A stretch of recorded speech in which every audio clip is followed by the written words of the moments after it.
दिल्ली के जामा मस्जिद के इर्द गिर्द से तजावुजात हटाने के मामले पर समाअत करते हुए दिल्ली हाईकोर्ट ने एएसआई को फटकार लगाई। साथ ही आइंदा तारीख तक सर्वे रिपोर्ट पेश करने के अहकाम भी दिए गए हैं।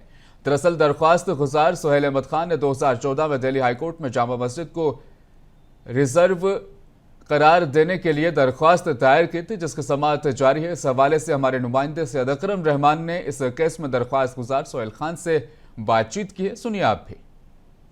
दिल्ली जामा मस्जिद के चारों तरफ अतिक्रमण को लेकर दाखिल याचिका पर कल हाईकोर्ट ने एक फैसला सुनाया, जिसके तहत एएसआई को 22 जनवरी तक इसका सर्वे कर रिपोर्ट को सौंपने की बात की गई है। याचिकाकर्ता सुहेल अहमद खान हमारे साथ मौजूद हैं, उनसे जानने की कोशिश करेंगे। सर, क्या क्या कहा कोर्ट ने?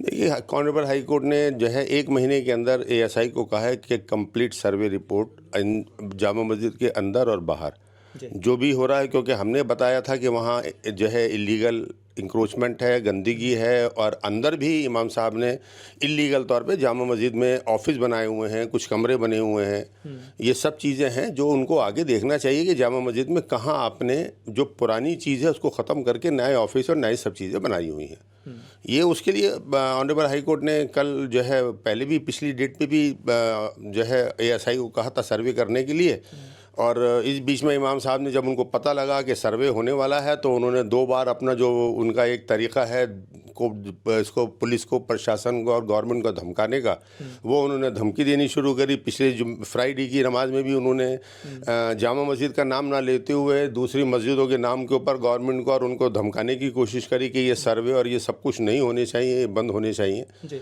और उससे पहले भी तो जो है एएसआई ने सर्वे नहीं किया ऑनरेबल हाई कोर्ट के ऑर्डर के बाद भी, और उन्होंने कहा हमें फर्दर टाइम चाहिए, जिस पे कोर्ट ने जो है सख्ती से 1 महीने का टाइम दिया है कि 1 महीने के अंदर अंदर सर्वे कीजिए इनसाइड और आउटसाइड चारों तरफ क्या है, क्योंकि हमारी डिमांड है जामा मस्जिद को आर्कियोलॉजिकल सर्वे ऑफ इंडिया का रिजर्व मॉन्यूमेंट होना चाहिए।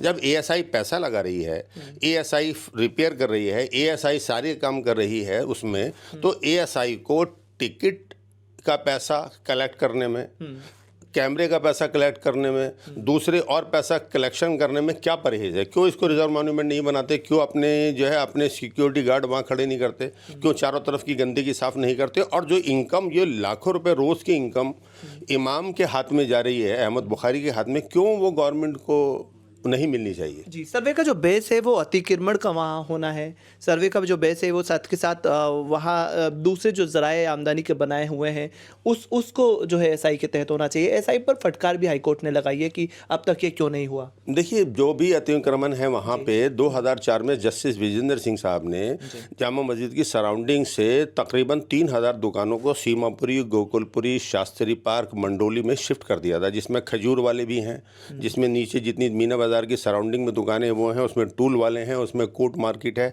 उसमें सब्जी मार्केट भी थी, सब थी जिनको दे दिया गया था। और इस तरह दिया गया था कि एक एक परिवार के बच्चे से लेके बीवी, मियाँ बीवी तक, जिनकी यहाँ तक कि जिनकी 2 बीवियाँ, उनको 2 दुकानें, उन्होंने भी कह दिया कि हमारी दोनों बीवियाँ वहाँ दुकानें लगाती हैं, उनको दुकानें मिली हैं। और ये सब होने के बावजूद भी मतलब इस तरह बांटा गया कि जिस तरह फ्री में सब कुछ बट रहा है। 6 बाई 6 की दुकानें दे दी गई हैं। आज एक एक दुकान की कीमत 70, 80 लाख रुपए है। ये सब लोगों ने वहाँ दुकानों को बेच दिया, और बेचने का जो एक सिस्टम है वो बहुत इन्होंने अच्छा बनाया कि मेरी दुकान है तो मैंने आपको अगर बेचनी है तो मैंने आपके साथ एक पार्टनरशिप कर ली, और 6 महीने बाद वो पार्टनरशिप डिसॉल्व कर दी, क्योंकि घाटा हो गया। तो घाटा होने की वजह से मैं अपना राइट दुकान पे ख़त्म करके आपको दे रहा हूँ। 90% दुकानें बिक चुकी हैं, और हैरत की बात यह है कि हर दुकान के अंदर घाटा दुकान मालिक को ही हुआ है, उसने दुकान हैंडओवर की है, वो कान को घुमा के पकड़ा, दुकान बेची गई है। तो सब लोग यहाँ वापस बैठे हैं, और आज की तारीख में 600 रुपये मिनिमम है एक दुकान। 2004 में जो गवर्नमेंट ने कोशिश की कि किसी तरह से रोजगार जो है उससे भी ये लोग जुड़े रहे, और जो जामा मस्जिद जो धरोहर है उसके आसपास से ये सब चीजें सफाई भी हो जाए। जी हाँ। गवर्नमेंट ने बाकायदा पैसा लगाया, पार्क मेंटेन किए, वहाँ हाई कोर्ट का बोर्ड लगा हुआ है जिसपे साफ साफ लिखा है यहाँ बाजार नहीं लग सकता, यहाँ पार्किंग नहीं हो सकती, यहाँ किसी तरह की रेहड़ी पटरी खोमचा नहीं लग सकता, इवन आप हाथ में कोई सामान लेकर भी नहीं बेच सकते। अगर बेचते हैं या ऐसा कुछ करते हैं तो आपके खिलाफ इस धारा के तहत कार्रवाई की जाएगी। वहाँ 3000 से ज़्यादा दुकानें लग रही हैं।